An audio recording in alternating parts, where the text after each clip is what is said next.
There's nothing better than a nice road trip to get away from everything. Sometimes the road trip can turn into more of an adventure than the actual destination and vacation though.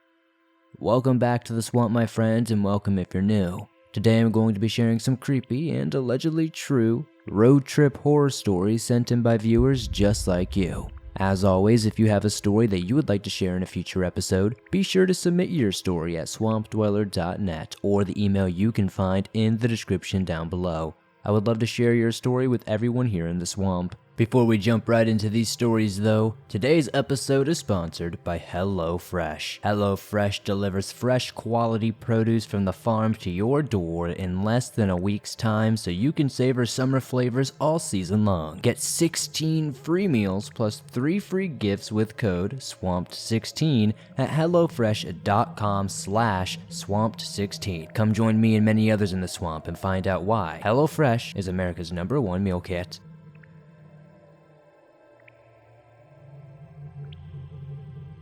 Greetings, swamp dweller. I've got a story that's not horrifying but still concerning and creepy.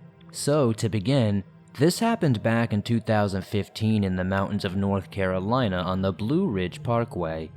I can't remember the exact area, but it occurred at one of the many outlooks along the parkway. And at the time, my girlfriend and I were taking a road trip and decided to drive at night to avoid traffic and road construction delays. We made a few stops at the overlooks along the way, and we had been going for quite some time, and I had decided that the last tower we should encounter, we would rest in the vehicle for a few hours, then continue. My truck at the time had a sunroof, so looking at the stars was a given, and we parked in a nice spot and got settled. We gazed at the stars for a couple of minutes, almost in a trance-like state, and soon we were both fast asleep. I somehow woke up, remembering I didn't lock the doors when something caught my peripherals.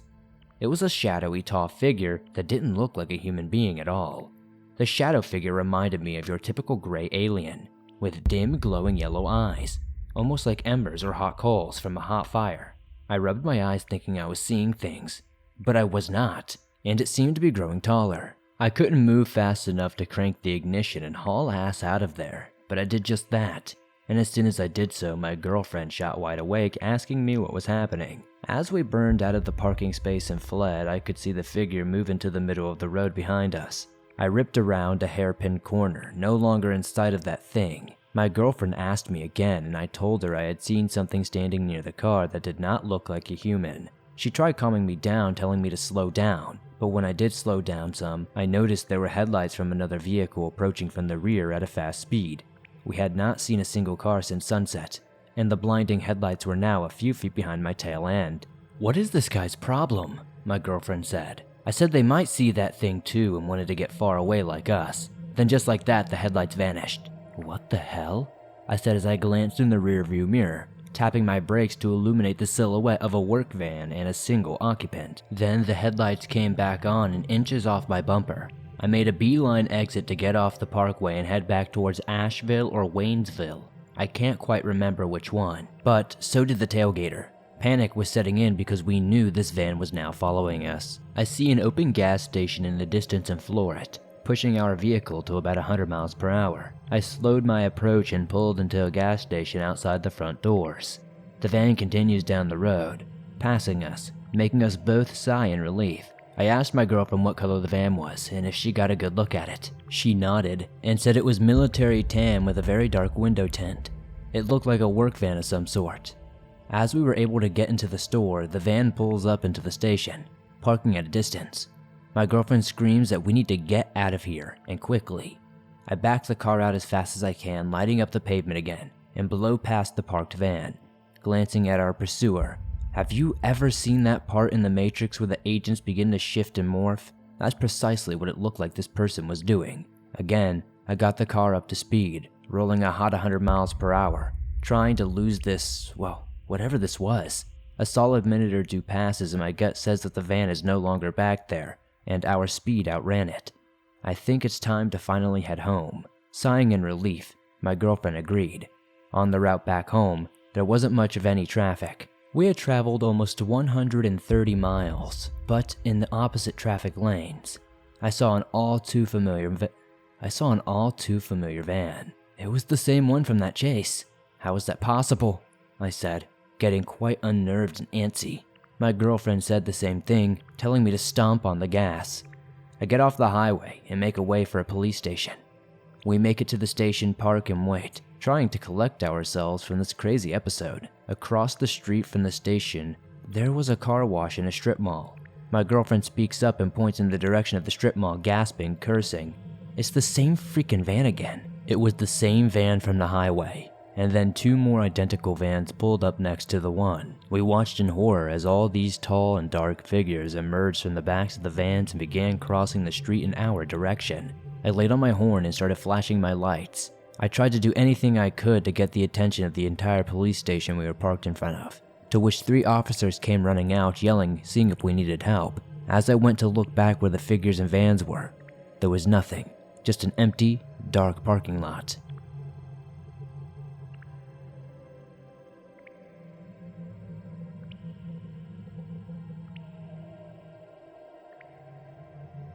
Hey there, Swamp Dweller. I got to say I can't believe I'm sharing my story. It's a huge honor to do so here. I have several encounters I'd like to share at the swamp, but for now I will share my creepy experience of what I believe to be a haunted highway in my hometown. This occurred between Renton and Maple Valley, Washington. The road is Maple Valley Highway. It starts in Renton and continues for miles down into Black Diamond. It's known for many fatal accidents and a scenic river that runs parallel to it. I would take the road all the time and had 2 occurrences. It was November 2013. I was driving home late, sometime around 10 p.m. that night.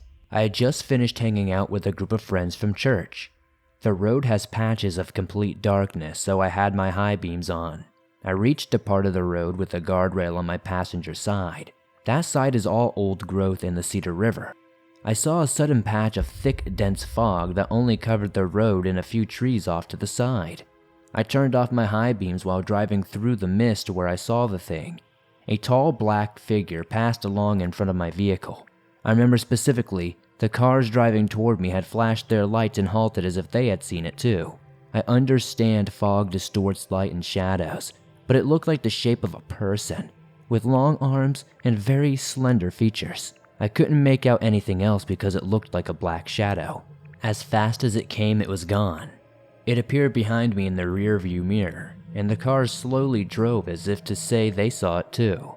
As much as it startled me, I chalked it up as a distorted shadow of a person running across the road or something. It didn't really make sense because of how late it was, and all there was on that side of the river was, like I said, forest and maybe some fields.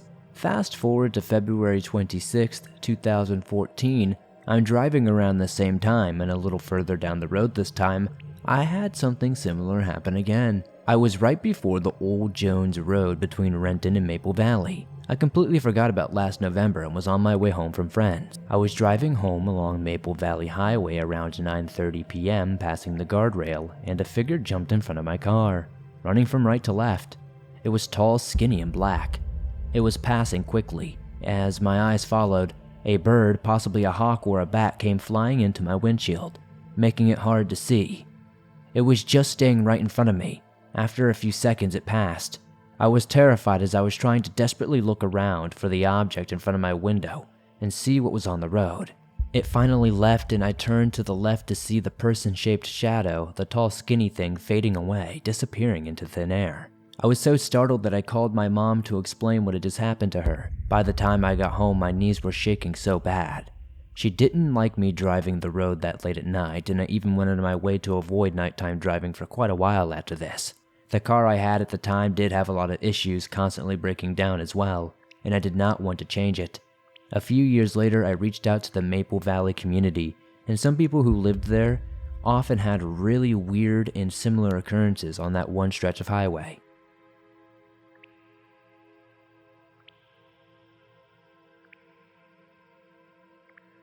Okay, so I'm a 31-year-old trucker, and you can call me Diego for privacy reasons. I come from a trucking family, and all of my cousins and uncles who drive big rigs down in Mexico have tons of paranormal trucking stories, as Mexico is very rich in paranormal activity. On the other hand, I don't have many stories. That is until today, at least related to trucking, that is. I am writing this a few hours after this has happened, so it's still fresh on my mind, even though I doubt I'll ever forget today's events. So my run is mainly a trip from southeastern Wisconsin to southern Michigan and back. Now for context, once I enter Michigan, I get from the interstate and get on a rural country road, as my company prefers that we avoid toll roads to cut down on cost. They say the less we spend on tolls, the more we can pay our drivers. Anyway, on my way there, all is normal and everything is going well. I get to our drop yard and drop my loaded trailer for the following driver to take it to its final location. I look at my tablet and figure out what load I'm taking back with me. I hook up to the trailer and do my pre-trip inspection. Everything seems reasonable. I grab the paperwork for the load from the box in the front of the trailer and look through it. My company requires all shipments over a certain weight to be thoroughly looked at and certified on a scale to make sure the load is legal and not over the legal regulation weight. Well, I looked at the scale receipt and this one was not, so I contacted my company, and they instructed me to grab one of the 4 empty trailers and take that back to southeastern Wisconsin. This will be important later in the story. I walk in front of the trailers and slap each one until I hear that distinctive hollow sound indicating that it's empty. I do this to save time and not have to walk behind and open every single trailer. Once I found one that sounded like it might be empty, I grabbed my flashlight and started to do my pre-trip inspection on that trailer, making sure there weren't any flat tires and all the lights worked, etc. I walked to the back to open the trailer, shining my light in there to make sure it's empty, which it was, and surprisingly it was even swept out by the last driver, which is rare. Once all that was done, I turned on the Swamp Dweller podcast and returned to the road. About 45 minutes into my trip, I'm driving down the country road with my high beams on at least around 2 a.m., and there were no other people on the road. As a matter of fact, I have woods on both sides of the road. This is where things get a little weird. I forgot to mention that there is an electrical storm, but there is no rain and you can't hear any thunder. I know this because I always ride with my window down. Anyway, the lightning lights up the sky every couple of seconds, and I admire how beautiful it lights up everything around me. As I come around a bend on the road in the distance, I see a person walking on the shoulder of the road, and as I approach him, he turns and waves as if to say hello. The person was a man. He was wearing a hard hat with neon green pants and a reflective vest of the same color. That is why I saw him from a reasonable distance away, but there was no construction anywhere in sight, before or beyond this point.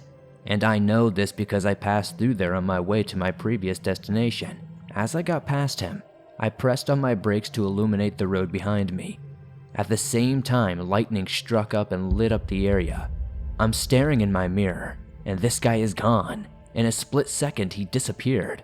I thought that was very weird, but I got over it and focused back on the road. About 3 minutes down the road, I hear 3 loud knocks on my trailer. I turn my radio down and I try to listen closer, but I hear nothing after that and think that it must have just been a bump that I hit in the road. About 5 minutes later, I hear 5 loud knocks, again on my trailer, and think it's very weird. Now I drive like this every single day and I'm used to it, so I wasn't tired or sleepy. I was wide awake, so I can't blame it on that. I turn down my radio and keep it off at this point and try to listen. A couple of minutes later, I hear 5 more very rapid hard knocks in my trailer again. As I've said, I always knock on the trailers to see if they are empty or loaded, and I recognize the sound quite well. So now I'm worried that I missed something when I checked the inside of the trailer. So I decided to pull over to the side of the road and open the trailer and check what was in there.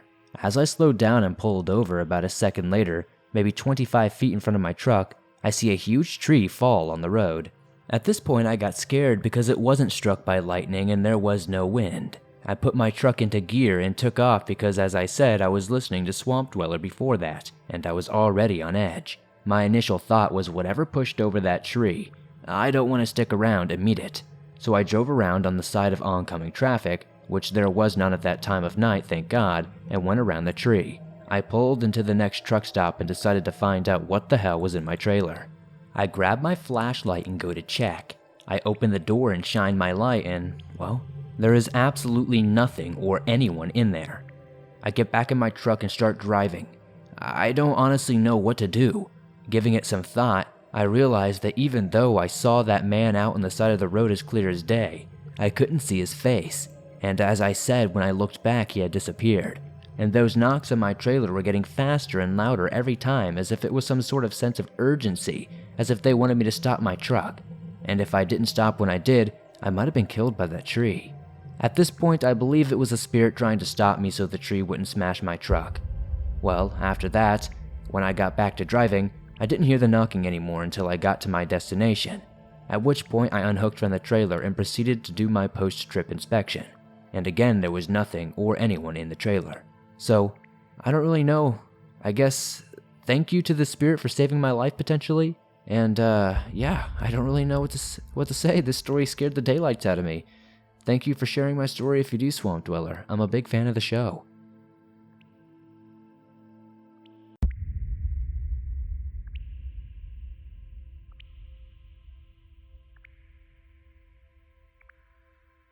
I'm a truck driver in the oil field of West Texas. I work nights, and in 2019, I was asked to train a new employee, a truck driver. The new employee was driving and I rode as a passenger since the semi-truck was just a day cab. It was a little past 11 p.m. as we returned from New Mexico to West Texas on 181. There were no other vehicles around us for miles. But suddenly, my new coworker and I spotted another semi-truck racing off a dirt road to the highway we were on. The truck had all its lights on and we could see the outline of the entire truck perfectly. But it was too dark to see the company name on the 18-wheeler. The car abruptly pulled out in front of us onto the driveway, leaving my coworker to slam on the brakes to avoid colliding with this reckless 18-wheeler that had just carelessly pulled out in front of us as we were doing 75 miles per hour. A light cloud of dust followed the truck as it pulled out onto the highway, and within a split second the 18-wheeler vanished into thin air. My coworker, still braking heavily, looked at me. His eyes were wide open and he looked like he had seen a ghost, and he had a look of utter disbelief and shock on his face. He started to ask me, and I quickly said in a humble voice of doubt, "Yeah, I saw it disappear." We were not even concerned about the high possibility of collision that could have just happened at that point, but more about how this massive truck vanished into thin air. We kept driving, and neither of us said anything for about an hour. Then my coworker said, "I am still thinking about how that truck disappeared." I told him I was still thinking about the same thing, and that was one of the strangest and creepiest things I've ever seen. I will never forget that feeling in my chest thinking that I was about to die.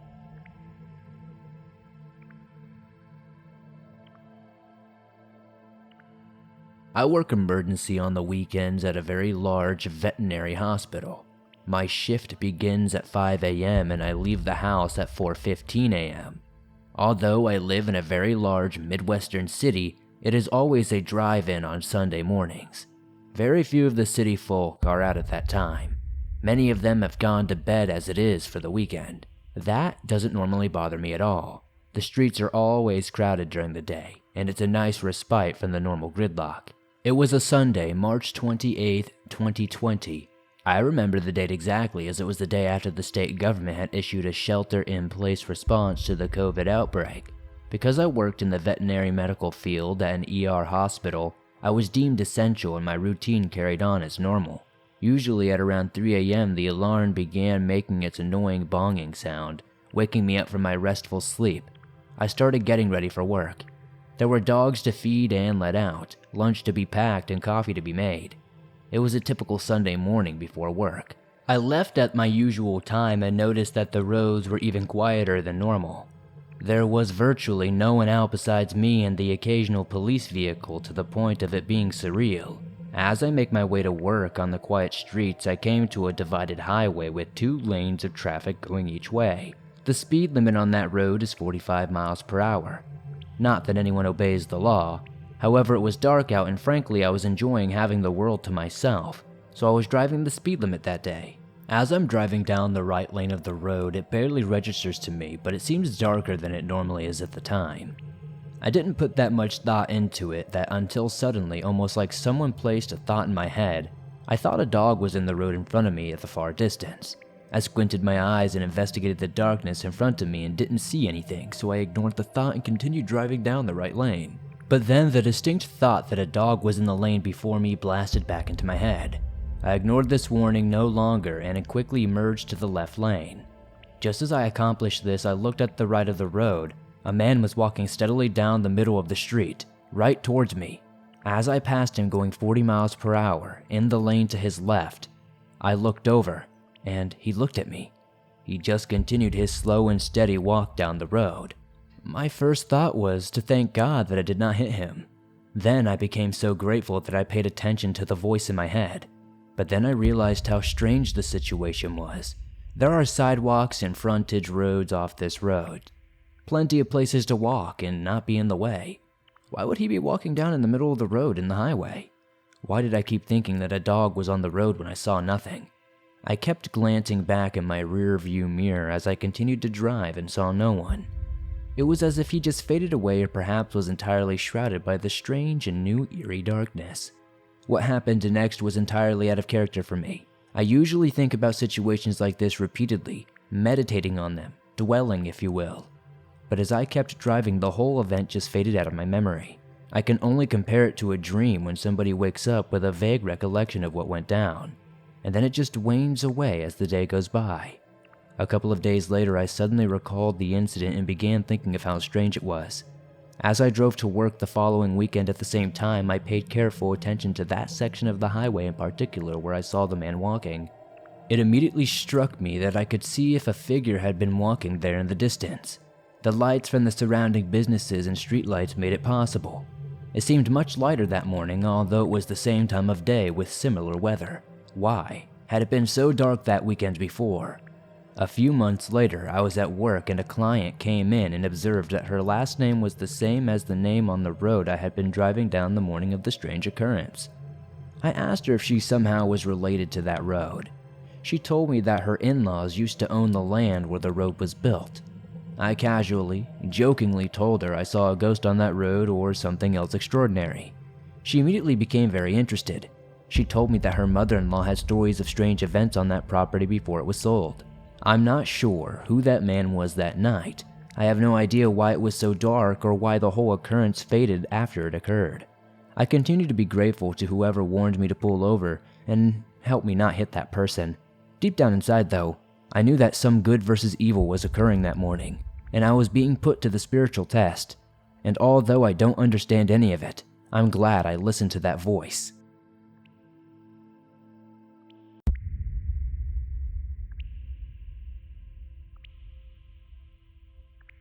Thanks for listening to these creepy and allegedly true road trip horror stories that'll freak you out tonight. If you enjoyed these stories, please be sure to hit that like button as it helps me out a ton.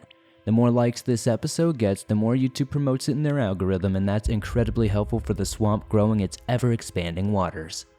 If you're listening to this on Spotify or Apple Podcasts, please be sure to give this a 5-star rating over there, as it genuinely helps me grow on those platforms and is very appreciated. If you have a story that you would like to share in a future episode, whether it's a scary experience while being on a road trip or something entirely different, be sure to submit your story at swampdweller.net or the email you can find in the description down below. I'd love to share your story with everyone here in the swamp, as stories like yours that help keep this show going on a daily basis. If you're on the go, but don't have YouTube Premium and still want to listen to your favorite Swamp Dweller scary stories no matter where you are, you can download your favorite Swamp Dweller scary stories from Spotify, Apple Podcast, iHeartRadio, Stitcher Radio, and just about anywhere else you find your favorite podcast online. It's absolutely free and always will be. If you would like to support the Swamp outside of that, come check me out over on Twitch. I stream multiple times a week, I record scary stories live, play horror games, and more. You can find a link in the description to follow me. Come join me on Instagram, Facebook, and Twitter. Don't forget to come check out the merch store. We've got t-shirts, hoodies, and more. I'd love to see you guys wearing some cool swamp threads. Comment down below letting me know what story was your favorite tonight, and I'll see you all soon with another creepy episode.